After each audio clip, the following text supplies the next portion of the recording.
Is this too loud? Testing 1, 2. Can you hear me? That didn't work. Don't stand to the left. Don't hold it. Check.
People can hear this.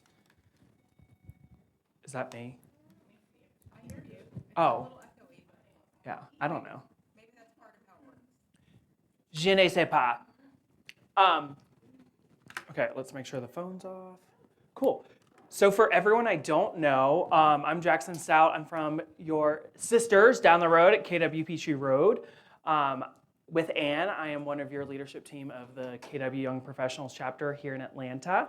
She is our awesome education chair. I am the vice president, and we have a huge territory, which is why we're here today. We actually have 17 market centers. Is that better? I think that's better. Yeah, you're so good. Thank you. But we have 17 market centers in our chapter territory, and one of the things that we love to do is help all of our agents understand, the things that are passionate to us. So being in the young professionals world, a lot of people just automatically assume that we're millennials or younger, which is generally speaking the truth, yet we don't card people.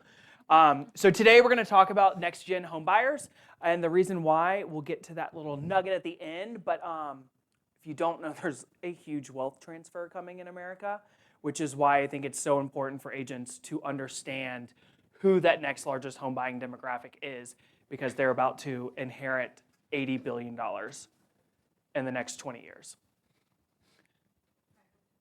All right, so if you've never heard about KWYP, like I said, we are Keller Williams recognized young professionals communities. We're not just for agents, we're for associates, leaderships, as well as employees. Obviously, a lot of young professional groups have that 40 and under stigma. Like I said, we don't card. If you want to come hang out with some cool kids who just like to make a lot of money and have a lot of fun while doing it, that's really what we're about.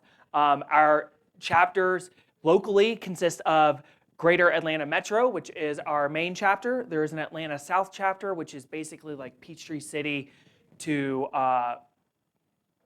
what's that C-town? Way down past Macon, all the way to Columbus, yeah. They basically go like Peachtree to Columbus and then south. So as you can imagine, as you get there, it's less and less populated. So like they have a large territory, less market centers. We service the Greater Atlanta Metro and Northeast Georgia. So anything from Douglasville and Paulding all the way to Athens and up north to Blue Ridge. In addition to that, we do events locally. So we put on classes for market centers as well as social events. This Friday night is actually our 5-year anniversary birthday party. We will be doing karaoke. It's going to be in Chamblee at Mike's Karaoke. There we go. You should come. My business partner is 56 and he's coming. Yeah, but it is going to be a lot of fun, and that is pretty much YP. Like every time we get together, whether it's family reunion, mega camp, for local chapter launches, for instance, the Atlanta South chapter and Tampa Bay St. Pete both launched their own chapters in January. Fresno in California is launching as well. We just like to find a lot of people that want to go faster, quicker, and easier, pretty much. And somehow always finds a way to grow the next generation of leaders within KW. If you want to open an opportunity map that can open doors that you may not have thought of, that will get you out of selling day to day, YP has a road for you, basically. So today, getting into next gen buyers, we're going to let you know a little bit about who Millennial and Gen Z demographics are, the current homeownership trends, because believe it or not, even Gen Z currently does have homeowners already, their career and their financial data, which kind of like was talking about at the end of team meeting there. Even though people mention affordability is a problem right now, I think their financial data is going to shock you to make you realize it's not a problem for most of them. Their problem is expectations of what home they can get. It's not the financial qualification. We're going to also go into their lifestyle choices and what motivates them. As you know, the DISC profile is how we can read our clients and learn how to communicate better. So what better way to understand the largest home buying demographic coming up in America than to understand what motivates both millennials and Gen Z.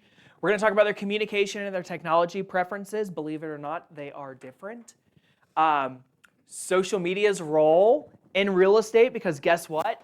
I even hate it, and yet we have to do it. It is here to stay. It's not necessarily taking over any other type of lead generation form, but it's more so creating that brand and then that ability for people to find you that aren't going to be at an open house or in your neighborhood farm or on a call list. And then also strategies to reach and connect with these buyers. So if there's anything that comes up that I don't talk about, you're welcome to ask questions.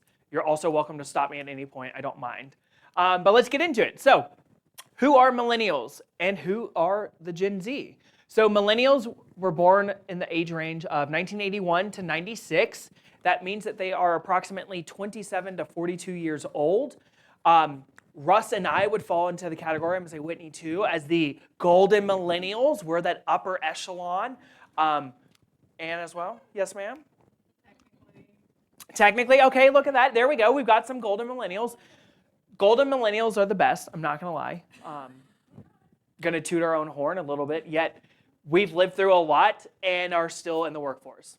That said, the younger half of our generation is where you get the people that are in maybe their first year of their full-time career, or maybe they're approaching that first promotion opportunity, being that they range from 27 to 30.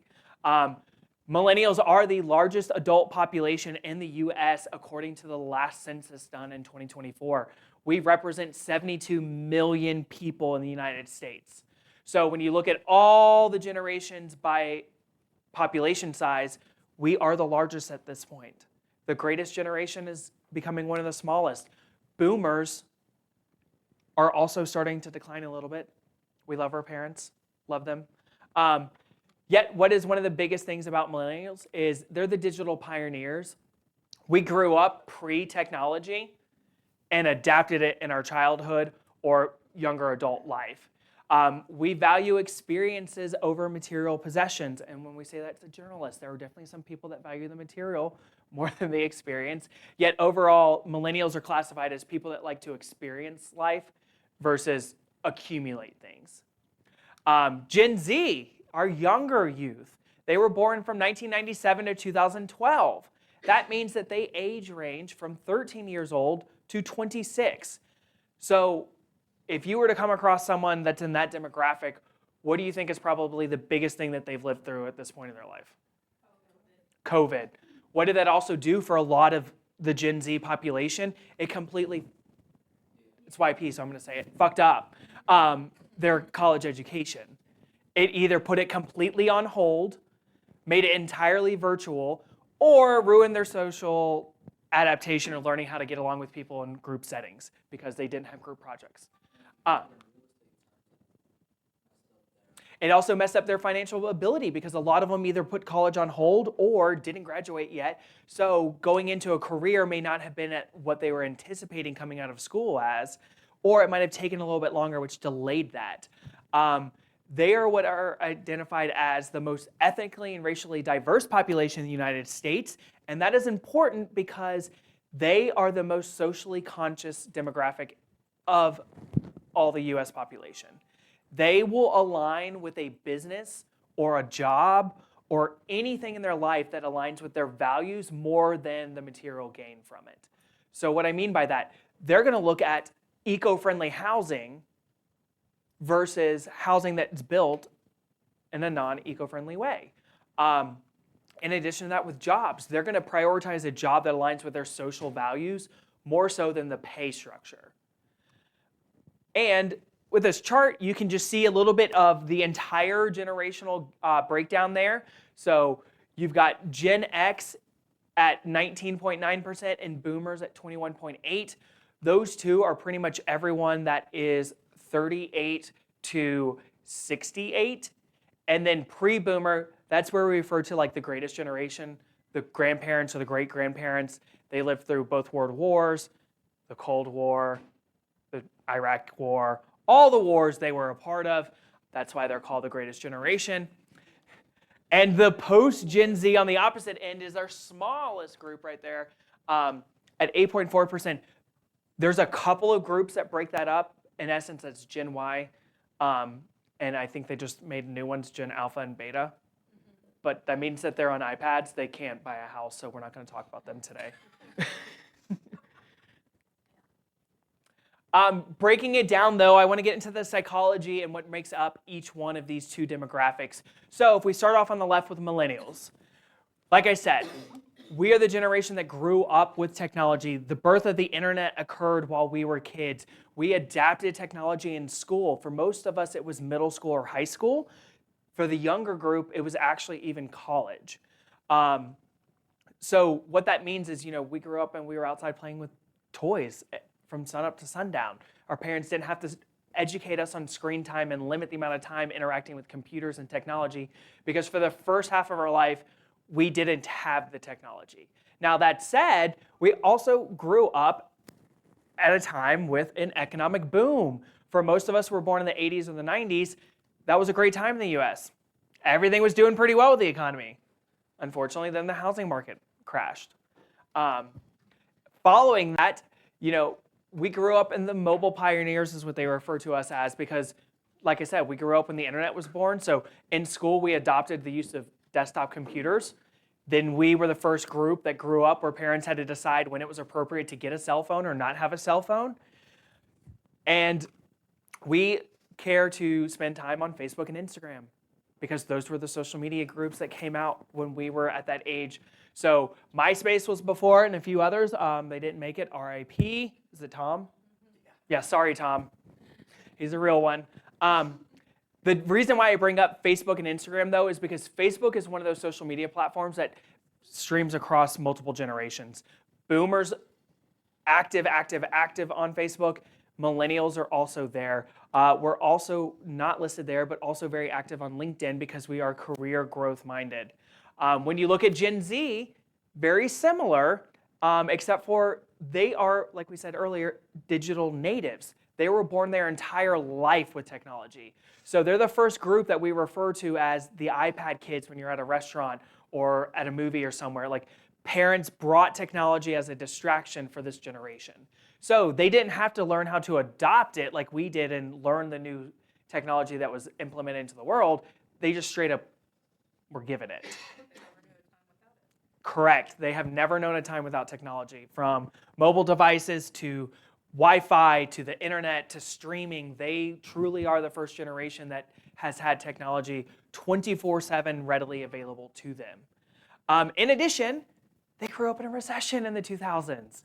They had a little bit harder of a start than the rest of us.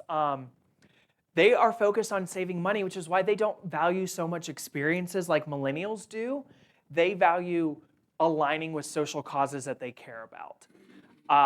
They want to make sure that they feel authentic. You'll hear a lot of them refer to them as the influencer generation because they grew up with Snapchat, Instagram, TikTok, and YouTube.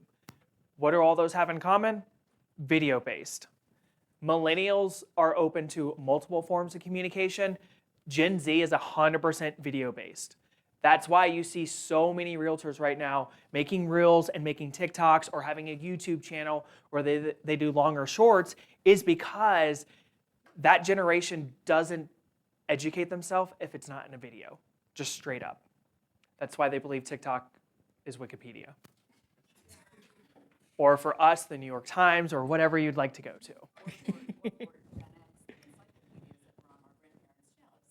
You know, my parents bought a set, and still to this day, I don't understand why anyone ever bought an encyclopedia set. You're not a lawyer. You don't need to span the bookcase and make it look professional. I have no idea. It makes no sense. And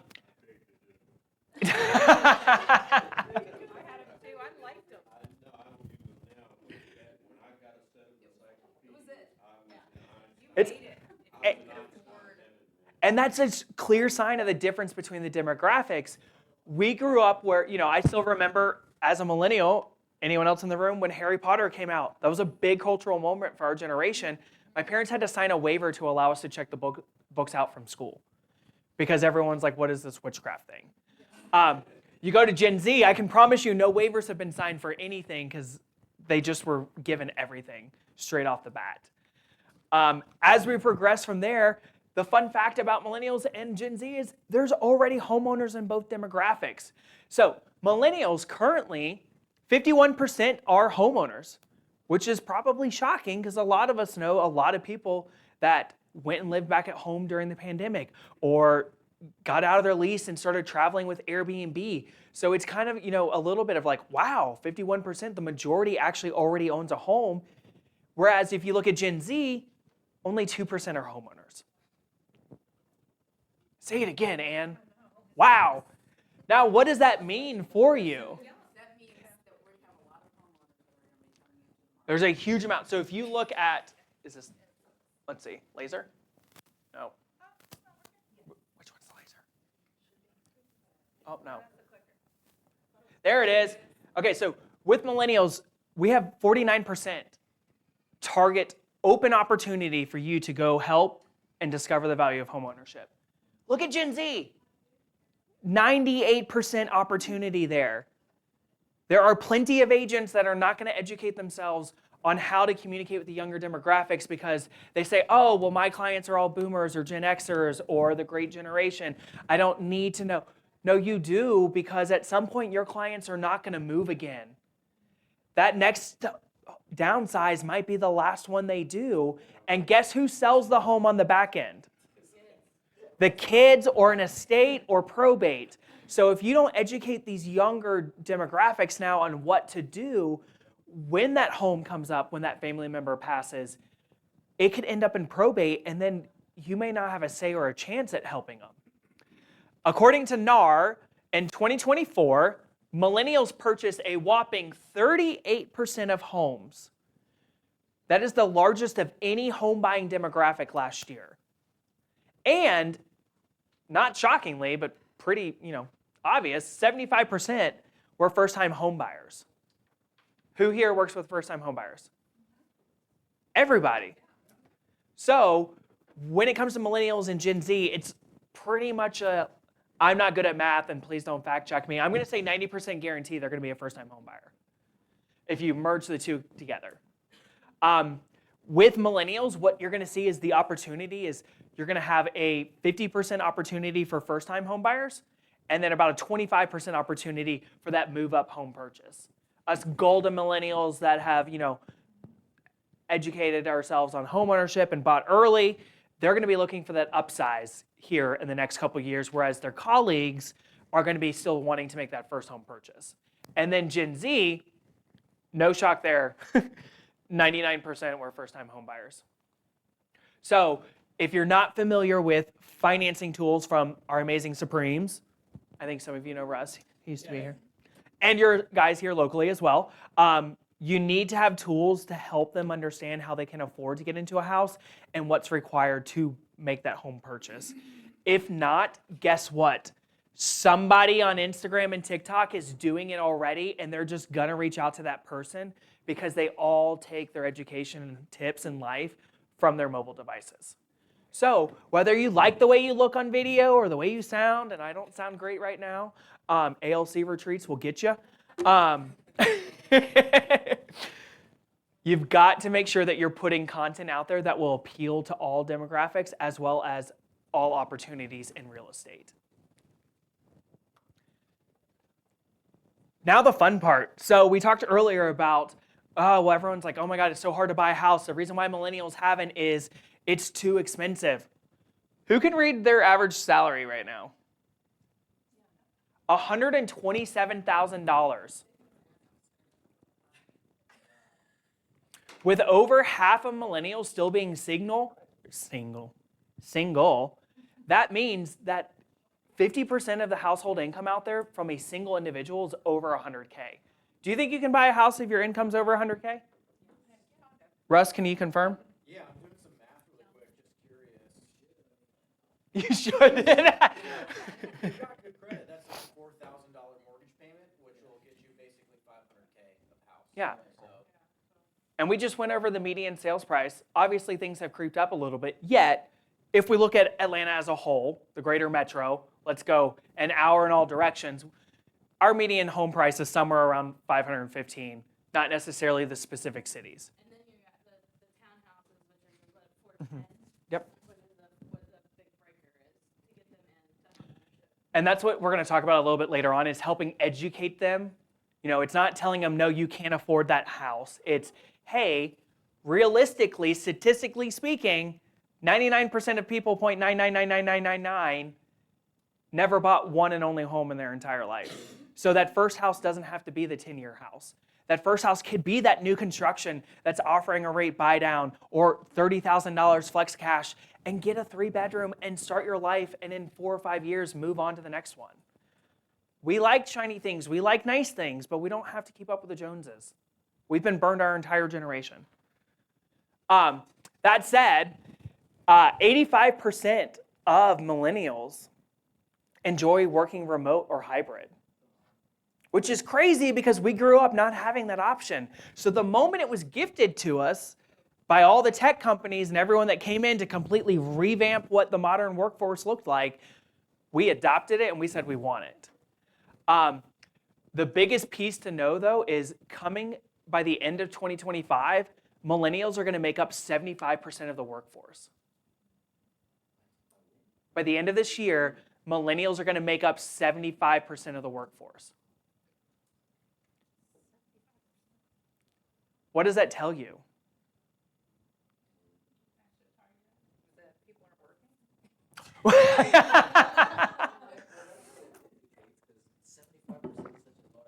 Okay, well, let's go through it. So let's say all of the greatest generations out of the workforce for the most part.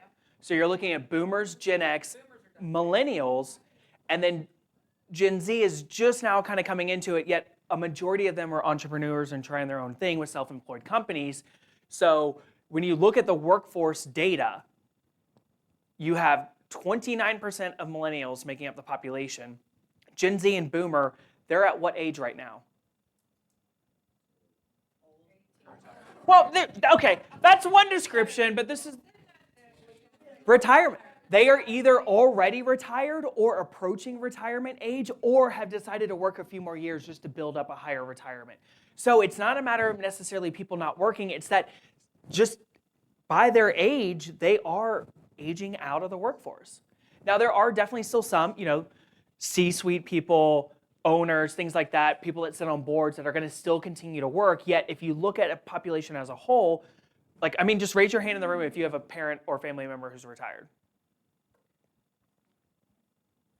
Okay, about half. So, okay, well, and so that's the other side of it is some of them are aging out of the workforce, and then unfortunately, the less, enjoyable side, our family members have passed. I saw a lot of like my mom's generation that were hourly that didn't go back to work after COVID. They just decided to retire earlier. The people that were kind of told, you don't need to come back, so that they didn't stay in the workforce as long as maybe the generation before them. Yeah, I mean, the pandemic disrupted a ton, not only in the economy and mental health and everyone's lives, yet it did change the structure of our workforce in general. Look at the service industry. It has still not recovered. So when I see your slide, and it says 75% of the workforce is going to be millennials by the end of this year, and 27% of the workforce is going to be Gen Z. Now we're at 102%, and I'm like, what about Gen X? I'm still working. There's a lot of people like me that are. It sounds like great math. Like, I'm not mathing the math. Well, Gen X is the forgotten generation. Well, he hasn't mentioned us once. You're in there with, you're above the millennials. This data came from, and I'll pull the website. Yeah. In our 20s, Your facts. I don't know why the math on the math doesn't work because I pulled it from a website. So, but that said, I have seen on multiple websites, though, 75% of the workforce will be millennials. Gen Z is probably smaller than 27%. I could have had dyslexia. It could have been 17. I hit the 2. Could have been. Now, so my kids are Gen Zs. They're 18, 20, 22, one working full-time, and 2 in college. So 0 income. They're kind of basically on my payroll still. Yeah. 'Cause Which is what most parents have with kids in school. Yeah. My daughter, she's living more like a millennial, and what you described as millennial, kind of experiential. She wants lifestyle, but she also is really big on, whatever. So if it's green or if that's her thing, she tends to do whatever TikTok says, and whatever her TikTok feed is showing her, which shows her more of what she seems to like. And then my sons, they're both going to the military, and what aligns with their social values is what they're seeing in their feed. So politically, they're very polar opposite. But you're right. I mean, they get all their news from that. They get Everything. their whole life from that. And that's where, we'll get into it a little bit later, but communication preferences, both are mobile. The difference between millennials and Gen Z, millennials will get on a desktop and actually do research. Gen Z, it's whatever video is put in front of them. It's not, I don't want to read. That's why you have 15 seconds to grab their attention. In reality, when they're scrolling, you have 2 seconds. Maybe 3, yeah. Fraction of a second, yeah. So that's why, depending on who you're targeting, you have to know that there's a different style. And worst case, if you're putting it out there, you're at least touching them. That's the thing about social media. Some people use it 100% as a lead gen lever. Others use it just as a touch to stay top of mind and relevant with your sphere. Because the beautiful thing about social media is it's not only your sphere and database, it's also all of your spheres extension as well if they reshare it or they like and it starts popping up in their friends' feeds as well. Now, 2 things to also discuss here about career and financial data. Everybody in the world knows that we love to toot our horn that we have the largest amount of debt. Millennials, between student loan and credit card debt, on average, have about $30,000 of active debt. Russ, any thoughts on that? Accurate. Not just student loans, not just credit cards. I'm seeing a lot of huge car payments right now, eating into people's borrowing power. And they had to probably buy those cars during the pandemic when there weren't very many cars, and they paid a huge premium on those vehicles that Right. now they're probably Yep. like, wah, wah, wah. Well, and two, if you just look at pure age, being that we range from 28 to 42 or 41, that does fall in line with somewhere being in a promotion category at work. They're likely not in their first job status. They're probably on promotion 1 or 2. So just being that, society educates you as you make more money, you buy nicer things, people are likely on their second car, which for most people, the second car usually is an upgrade. First car is usually the junker that got us around that parents gave us or you bought yourself. So when you look at it, all of that combined, that's a burden that they have and a moment to help educate. Russ and I had these wonderful clients, and literally like 3 weeks, 2 weeks before closing, they decided to pay off one entire debt. And we were like, what are you doing? That's a good direction to go in. Pay off. Yes. Yeah, it's Find new debt. No. helping them understand that they may not need to in that situation. Like they could have kept that extra couple thousand to have, and we could have done a rate buy down or something else. Yet, so much of the younger generation was taught you can't buy a house without 20% down. Don't take on new debt until your existing debt's paid off. Like all of those mentalities that, generally speaking, aren't bad, yet also not a reality. The average down payment for first-time homebuyers was 3.5% last year. So getting that message out that they don't need 20%. Reality, they can buy a house for about 6.5% total all in. And they just don't know it. Gen Z has growing debt, yet because they grew up in a recession, they're much more fiscally tight with their money. Millennials will go spend money on a vacation in 2 seconds and not think twice about it. Gen Z, probably going to make sure they can budget for it. They don't want to accumulate all that debt. Both of our demographics, however, are a little bit behind because the Great Recession delayed those major life milestones.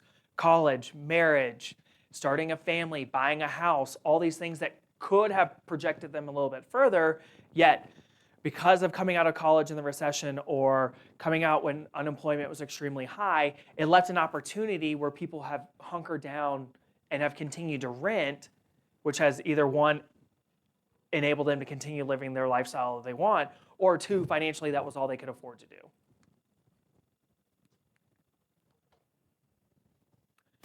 Lifestyle choices and motivators. Primarily speaking, for both demographics, they are both going to be seeking urban living, increasingly interested in suburbia USA. Most millennials and Gen Z are going to be located in your major economical cities, which are going to be your highly populated cities. So obviously Atlanta is a huge place. Keeping here in the Southeast, you've got Charlotte as a banking destination. You've got several cities in Florida that target them via tech or banking.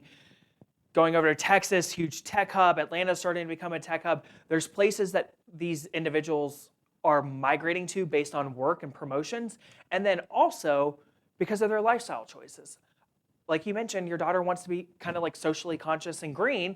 Well, that means usually not driving a car or having a smaller commute. So for people to have that ability to walk and enjoy life right out their front door, they need to be close to city centers. They need to be close to shopping and dining, groceries. That is starting to come more and more to the suburban markets, like all the townhome developments they're building up here, all the other new communities that you see. When you're in town, you're talking about Midtown, the Beltline properties that follow that, because that's the lifestyle that these individuals are seeking. They want to be able to walk out their door and have access to everything in their neighborhood. Now they'll get in a car and drive if they have to, yet they will choose a housing location based to eliminate driving if possible. Convenience, that's right.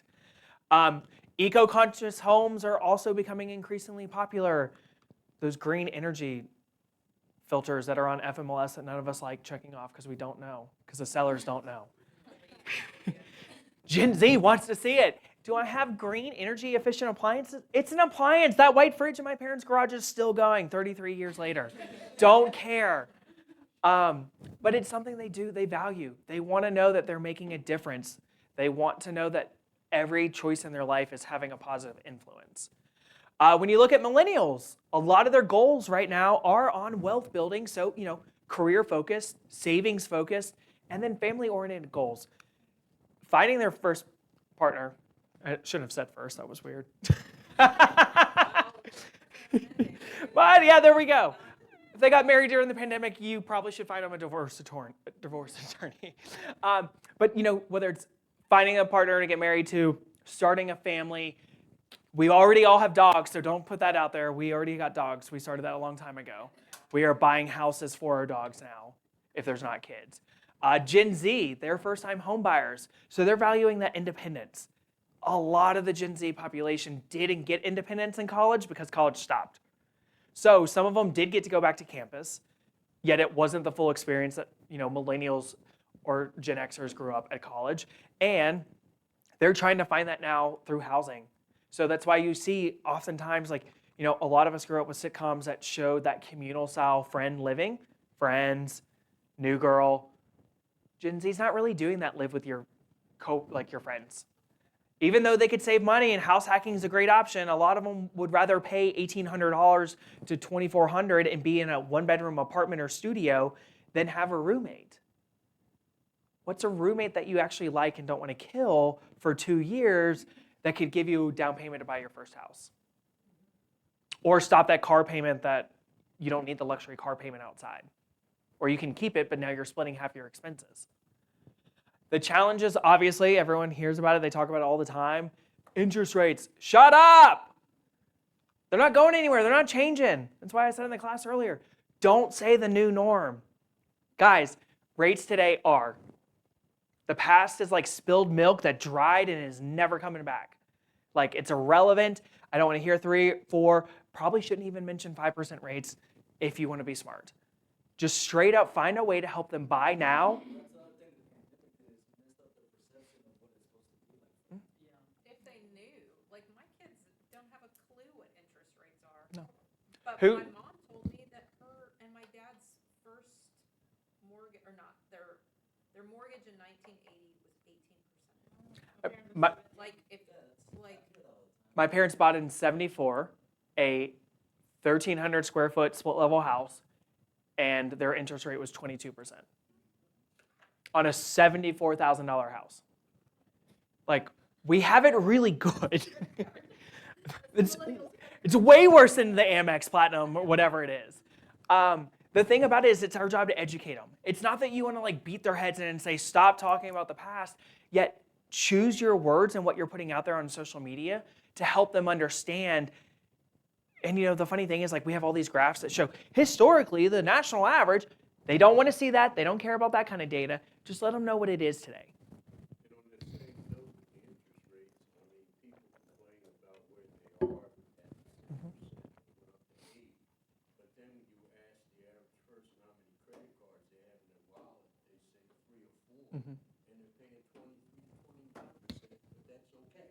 Yeah, and it's all a mental battle. So, when you're looking at it, they mention obviously higher rates. They're just rates. Welcome. It's a fact. It's going to change every day for the rest of your life. There's never going to be a moment where rates are locked in until you buy a house. So you can either fix that today, or you can do an adjustable, roll the dice if you're a little gambler. If you haven't done an ARM mortgage, scary, terrifying, yet it works. And affordability. Affordability is open to interpretation. What's affordable to me may not be affordable to somebody on this or anyone else. So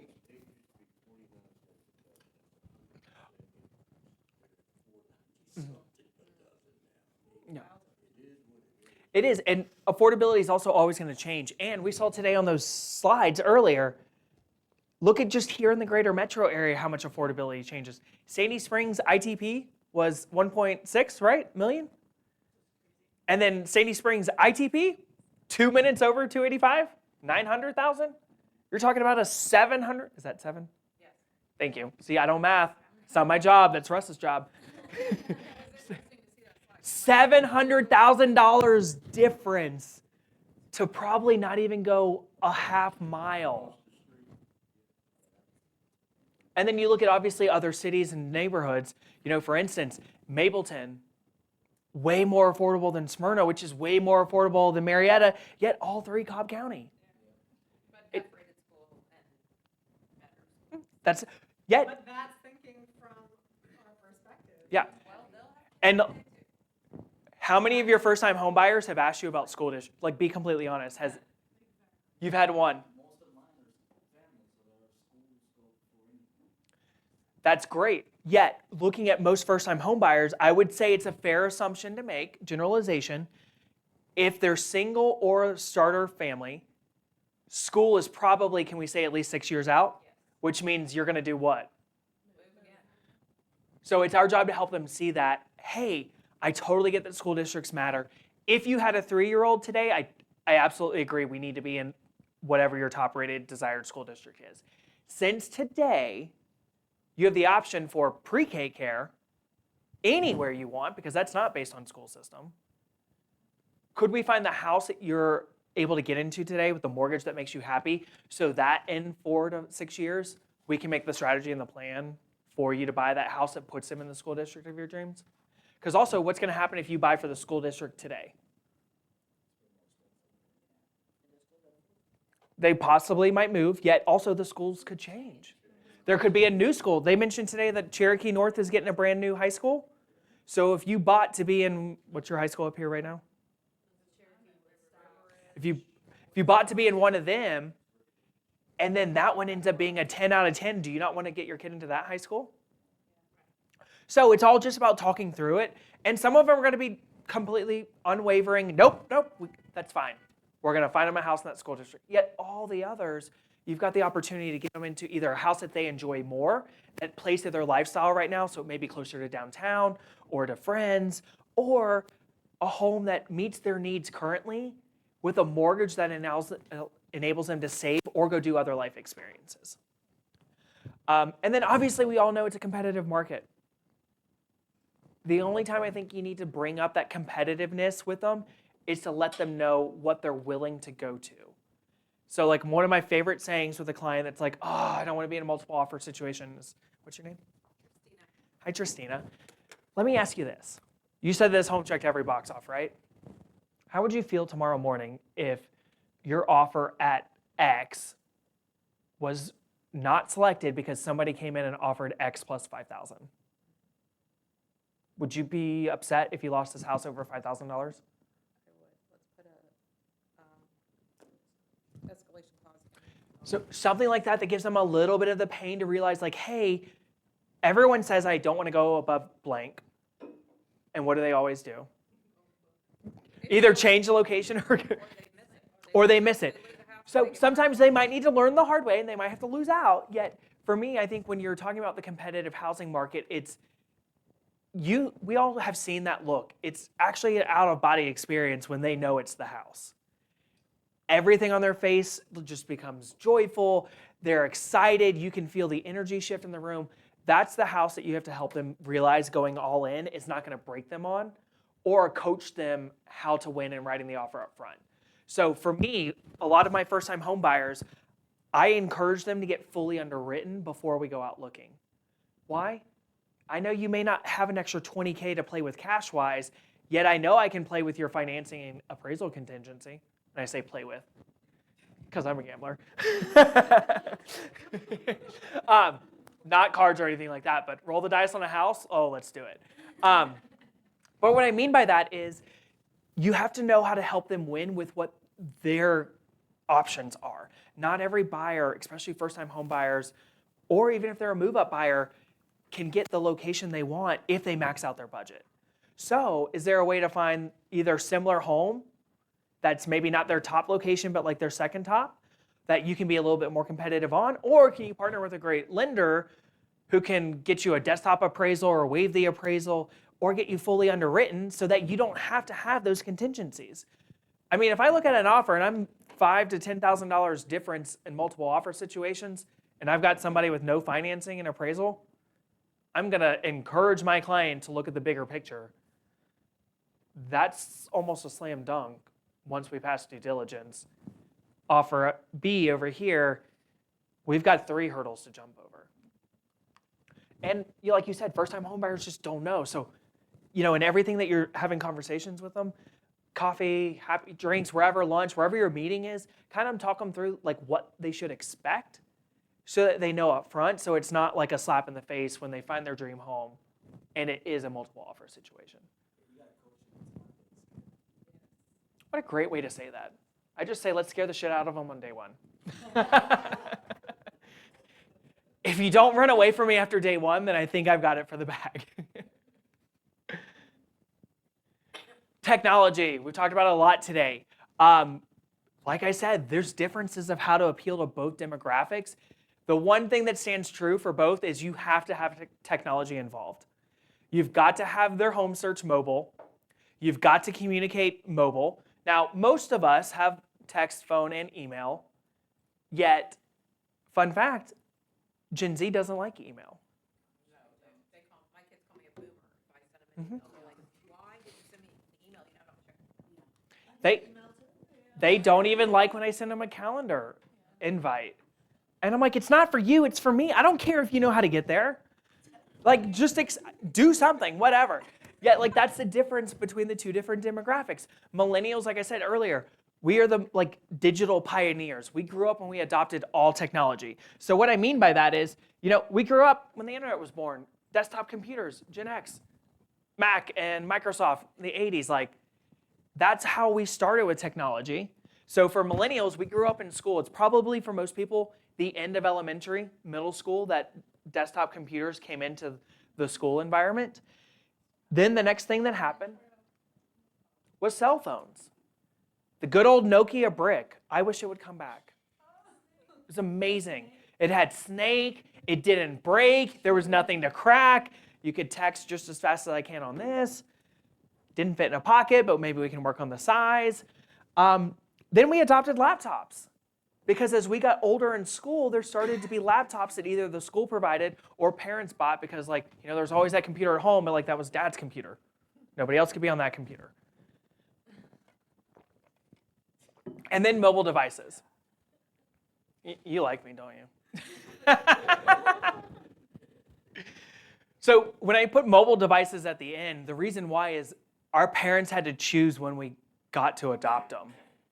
For myself, it wasn't until high school, which is weird because I was driving before high school. So I don't know if they loved me enough to care where I was. For Gen Z, they've had cell phones probably since, honestly, elementary school. And that's that's a choice, yet you have to look at the demographics as a whole, that the modern Gen Z population does adopt technology much earlier. And the reason why is, like I said, they were the mobile natives. So they got iPads at a young age, whether it was for distraction with TV or for educational games, whatever. They had digital technology their whole childhood. So the parents may have bought a cell phone and restricted it to 3 numbers, yet they had a phone so they could know where they're at. Next. My son, he's 10, and it's restricted and everything, but it is so we know his location. It goes to school. Well, and that's another thing too. A lot of the technology preferences are based on what the parents allowed. So there could be someone who's I only want to email because I'm so busy at work and they have a high stress. That's great. Our job is always to figure out how they want to be communicated with and communicate in that manner. These are just overarching themes for the two demographics as a whole. So like I said, millennials, email and text. Why? Of that 75% that's going to make up the workforce, I would venture probably 50% is in corporate America. And corporate America means checking in at 9 o'clock, checking out at 5 o'clock, and they're sitting at a computer all day. Now, in modern times, they might have multiple screens, yet they're sitting still at a desk somewhere, or cubicle, or something of that nature. They value quick and professional responses. That's why email and text are great, because it's short, it's concise. Phone calls are okay, but they prefer you're going to schedule a time. I love that you're laughing, Jennifer. But okay, so think about it. With my parents, my mom still today will call randomly and say, "Hey, what are you doing?" "Mother, I've been working for 15 years. What do you think I'm doing?" "The sun is up. I'm working. I love you. Are you okay?" "Yeah, I was just, okay, great. I'll call you later tonight." Now, if she calls twice, I immediately go, something's wrong. Because we adopted technology, yet our parents didn't really adopt the technology as early on. So when they reached out, it kind of gave us a scare because they just expect us to come back home. Gen Z, They want texting. They want DMs. I forgot to put the DM part in there, but they're fine with communicating on apps. They don't ever need to talk to you. Now, if they are on their phone, it's a FaceTime or whatever you green bubble people have on your Samsungs. I don't know what it's called.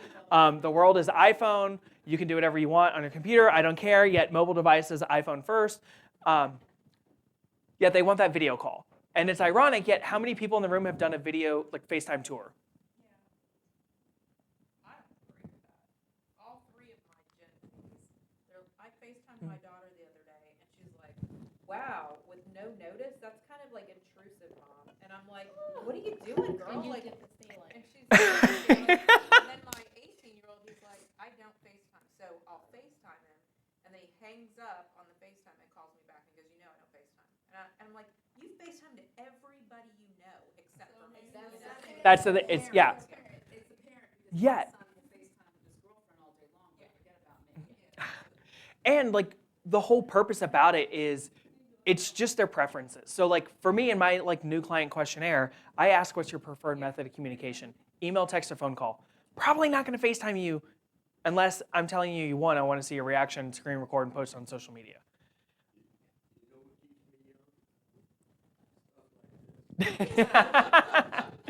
So, and to follow through with that, millennials, like I said, we are on Instagram and Facebook, i.e. Meta.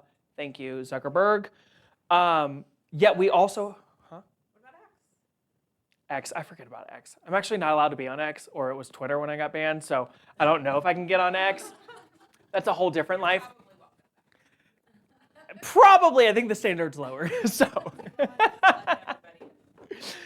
Yeah, with apps, like you will see, that's how they're sharing. So like most of my clients now in my new client questionnaire, I ask for their Instagram.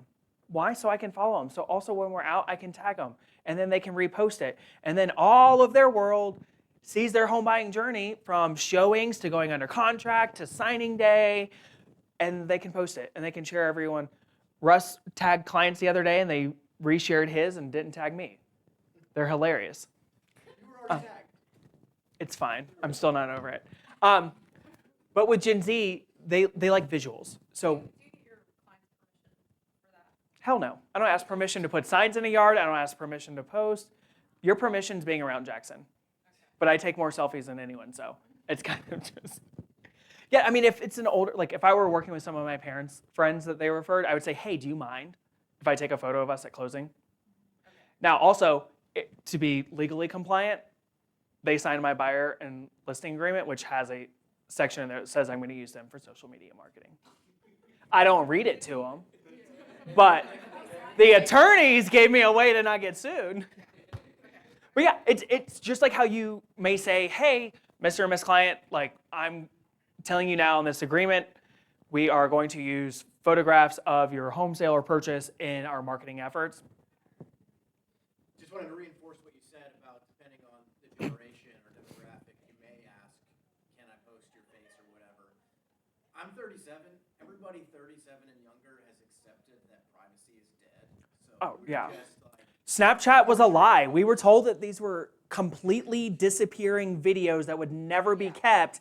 And flash forward 5 years, suddenly time recap, they kept them all. So, like you said, yeah, anyone that's a millennial or Gen Z or younger, alpha, beta, whatever the new ones are, they probably don't care and actually would rather you post and tag them because then they can also show off to their friends and family, look what I just did. It goes back to that whole image versus perception problem that our two generations face, that we care a lot more about the perceived image versus our real life image. Now, if it's, for instance, I helped an estate sell the home, like there's not people to take a photo of. So then I just use the property. Or like at closing sign, new buyers just got this amazing property in St. East, blah, blah, blah, so excited for them. Yet, know who you're talking to. If you're working with clients who you might think you might need permission, ask. It's not my forte, but everyone else can. I live in forgiveness world, and Jean loves to remind me of that. Social media, obviously, it's a huge part of our lives. For most millennials, we grew up with the birth of the first social media apps, MySpace and LimeWire and all the things that no longer exist in the world. So we are heavily on Facebook, Instagram, Twitter, i.e. X, LinkedIn, because our generation actually separates business from social life. So highly, highly underrated social media platform. LinkedIn is an amazing place to find clients. Now you have to create different content for LinkedIn because LinkedIn's not as showy and video based. They want you to engage in conversation. They hate external links which take you off of their website. So they want you to reshare posts from within LinkedIn and keep everyone on the platform. Yet, what is everyone that's on LinkedIn? Employed. I don't know about that one. They've got that little circle banner that says, I'm open to work on a couple of headshots. Yet it's people in the professional world. Just being completely honest, I haven't seen a bartender on LinkedIn. What are people in corporate America? Usually higher incomes, which usually means higher purchase price. So if you can network on LinkedIn and start providing value as your local expert, whether it's condos, townhomes, single family, whatever it is, first-time home buyers, downsizers, the whole shebang, that is a great opportunity because so many people avoid LinkedIn because we're not in America. Yet who wouldn't love a dual income household with no kids and a dog? That's going to be a good budget, I bet. They also go from both short-term and long-term content. And what I mean by that is we actually prefer podcasts and watching documentaries. Gen Z is everything short. So that's TikTok, Reels, YouTube Shorts that are 15 seconds. Now Gen Z grew up with that YouTube, but if you look at all those videos like Mr. Beast and what's his average video length? They're Long? 20 minutes, I think. Okay, when you say long, I think an hour. But goes to show you that's their version of long, 20 minutes. Whereas I spent how many hours watching Squid Game? I don't know. With it, TikTok, obviously we don't know what's going on. It's probably coming back. Snapchat, Instagram, everything there is their lifestyle. Yet, as we also discussed, they use these same apps to educate themselves on everything. I go to YouTube to learn how to replace something on my car. Gen Z, if they're going to do it, they might watch a TikTok or they're just not going to do it. But it truly is how they educate themselves on recipes, how to do things, house hack, DIY, travel. The fact that people would book a vacation off of a 15-second video from someone that hasn't ever held a job is crazy. Or they'll just find the best coffee shop in Paris that you have to go to, and you have to get your picture there because it's viral. Yep. They find those viral moments, those Instagram moments. They also use it for shopping like nothing else. Most millennials will either have a preference of online shopping via, i.e. desktop or laptop, or going in the store. Gen Z buys things off of social media. So why not sell your product on social media? You can sell your house on TikTok. They sell houses on Amazon now. Maybe you might buy one from Home Depot, but Bezos, definitely not. All right, so why does all of this matter? This is why we're here today. I mentioned it earlier as a little nugget. 80, and I messed up. I said billion. I was so wrong. $80 trillion is about to transfer to millennials and Gen Z. So as we look at this, why does that matter for everyone here in real estate?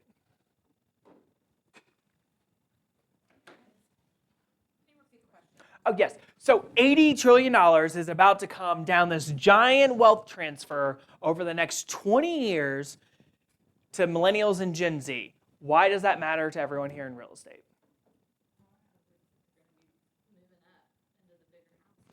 Move up purchases. The parents' houses. Selling the downsizing houses or the unfortunate deceased houses. I don't know how else to phrase that. It's really tragic.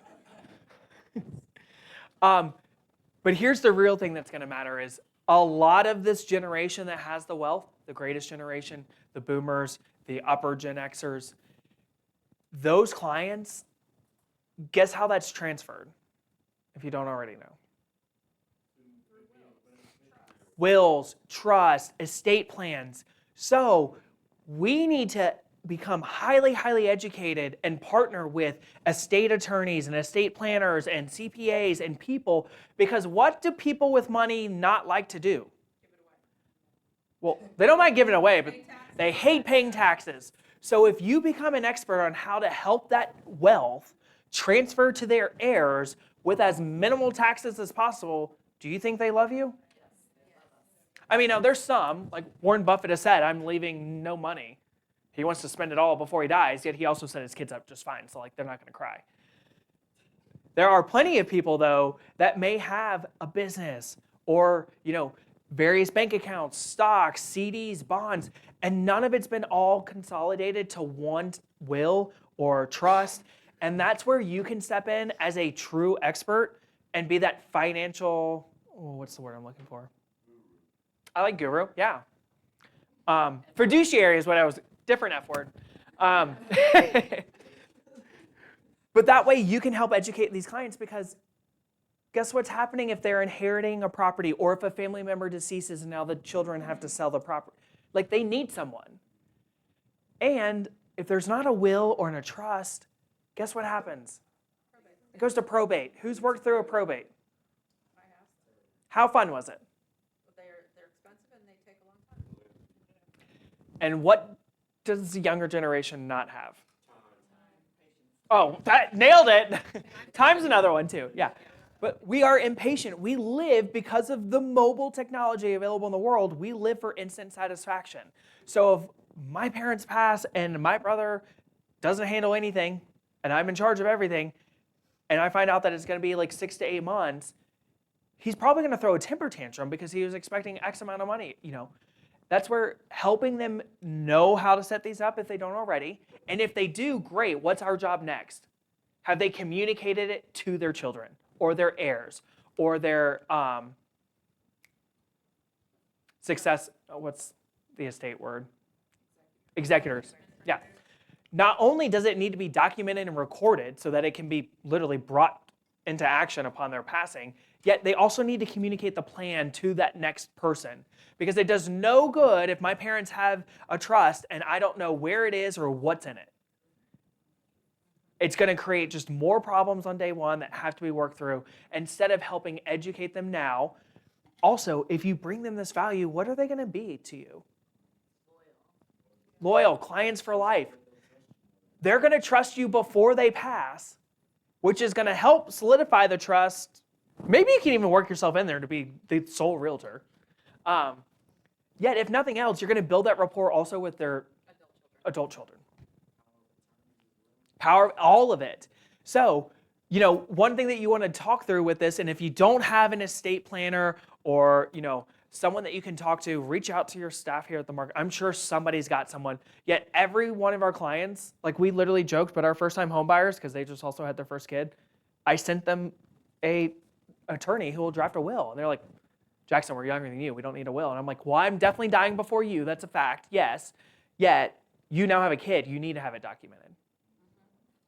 What's $1,000 today to ensure their safety? Nothing. Exactly. Also, guess how many people don't know that just because they were joint tenants in common does not mean that that house passes to the surviving owner. It goes to probate unless there's a will or a trust.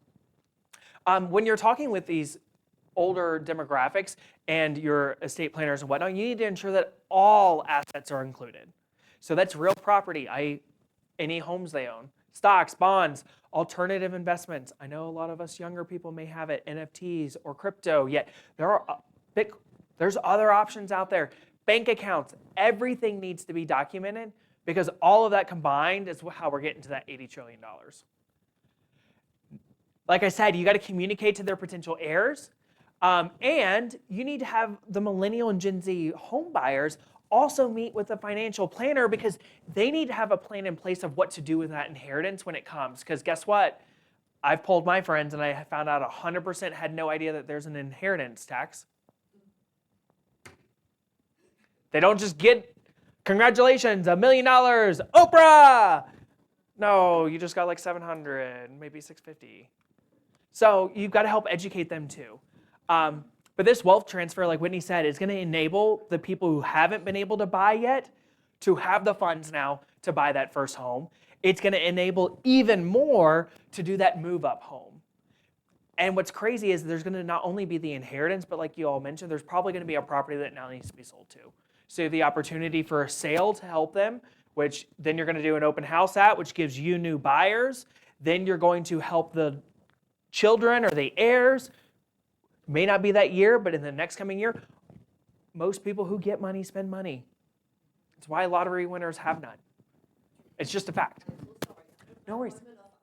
Okay. Thank you so much. We appreciate it. And my favorite part of all of this, it's going to help some of them buy a vacation home or a second home that could be an investment property. There's so many ways that we can help advocate for our clients to become wealthier without breaking a bank and trying to reinvent the wheel. This is coming in the next 20 years. By 2045, the $80 billion or $1 trillion is going to transfer.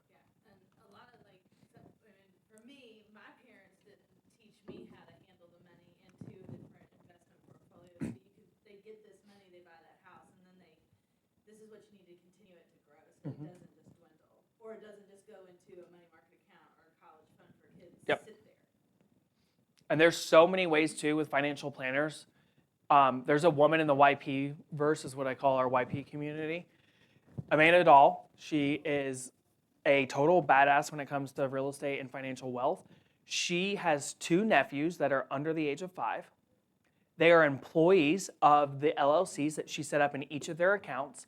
And every year she contributes a salary to them for being employees of the LLC that then she reinvests back into real estate. Each one of her nephews already has 2 properties that are cash flowing. And guess what? All of it's tax deductible. This kind of ties into this a little bit. I did 3 power plants last week because my community right now, there's a big, unfortunately, a big raid going on by ICE, taking down a lot of Hispanic communities, and most of them that have bought homes under the tax ID program don't carry a social because they don't carry legal status. Doesn't make them criminal. Yep. So what they did is they called me to say, hey, how do I ensure that if something happens to me, my son or my wife or whoever can sign for me and for me to sell this property because of something that happens. So what I did is I did a power of attorney with 3 family members, something different sets already to where their kids and their wife can sign for them in case something happens to the dad, who's the owner of the home, just doesn't carry legal status. That's amazing that you were. That takes me a little bit to this too. It's very, I mean, it's not the same situation, right? It's leaving someone in a good position to be in charge just in case something happens. It's just creating a plan. No one wants to execute said plan today. And that's amazing that you are being the value for your community. You saw a problem, you came in, you gave them a solution, which is going to earn their loyalty like you talked about. I'm so happy for you on that. Thank you. Strategies to reach the buyers. Obviously, we talked about mobile, social media all day long. So content marketing, you need to create valuable, relatable, and educational content. If you hit all 3, congratulations. That's the holy grail. They will follow you, and they will like, and they will engage on your social media. If it's only one of the 3, you might get a like. They definitely at least watched it. You're going to target long-form and short-form content to reach both of the generations. So when I say that, it's like we mentioned earlier, the younger generation is watching the stories, the TikToks, because they're scrolling. Millennials are going to scroll, but like look at your pages. So you can have a longer video there that they opt to watch, whereas Gen Z, it's that 2 to 3 seconds to get their attention. With social media, that gives you the opportunity to run Facebook ads and Instagram ads. For Gen Z, things on TikTok and YouTube. Those are obviously costs associated if you're running ads on those platforms, yet it would give you a lead generation platform that's probably a much affordable option than buying Zillow leads or paying for Google SEO, anything like that. You can choose the amount you're spending. It's not like you're signing an annual plan. It's every time you run an ad, you just choose the amount. Tech tools. Everyone knows about virtual tours, video walkthroughs, online scheduling apps. Like I said earlier, everything just needs to be able to be done here, whether it's communicating with you, viewing the property, whatever it is, they want to do it from their phone. So keep that in mind when you're filming your content. What direction's the phone screen? It's vertical. So when you're filming, you do tours this way. Don't do them this way. Because then that takes the screen size from this down to baby horizontal. You want to build trust. So like she mentioned, her daughter cares about, people that align with the values. So you've got to be authentic and demonstrate your knowledge and your expertise in a way that will reach them. And you want to share tips on how they can buy a house, finance, the various types of financing, because most people, like we know, think that they have to have 20% or more. No, they don't. They're just going to have PMI. PMI is not scary. It's like what, $170 a month maybe? Most people can afford another $170 to save $20,000. In addition to that, grants. There's tons of federal grants that can help them out based on census data and location. There's equity building strategies that you can work, and just general home buying education, because so many people just don't know what's involved in the process. All right, last slide, I'm pretty certain. Key takeaways. We have a huge opportunity with 49% of millennials needing to buy a house. And when I say needing, they currently don't own one, so they're capable. And of Gen Z, 98% as they come into the age of home ownership. Embrace technology and communication preferences, and position yourself as the trusted advisor and your local community expert. Is there another one? Oh, and then just, if you want to talk more about KWYP, we love it. QR code will take you to the KW Communities page. If not, follow us on Instagram at least, because we do classes like this, we do other events. We do, coming up in February, a social media content creation day. We tour every month a different new construction development community here in the greater metro area, and we are friendly and kind. We travel around to different locations. So last time we were up in, I died, it was so far. Where was it? Brazelton. Literally, my soul went to another plane of existence. Flowery Branch, yes. So like every month we rotate around. That way we can appeal, because like I said, we have 17 market centers that cover all of Northeast Georgia. Our next one is going to be in town. It's going to be with Empire Communities. They build a ton of new modern industrial style housing, whether it's what they call stacks, i.e. condos, or townhome layouts. But they have urban elements in them. So there's like exposed bricks or rafters, things like that, that are a little bit more appealing to the younger demographic. And their price point is usually like the $500 to $600 range. So it's that sweet spot for first-time home buyers. Their properties are all located in those up-and-coming areas. So like they have some in West Midtown, along the Beltline, Reynoldstown. They actually just started some in Brookhaven recently too. So it's a great way if you want to appeal to a younger demographic. Come hang out with us. If you follow us on Instagram, you'll see the content day there, and we'd love to have you. Cool. Thanks, everyone. Any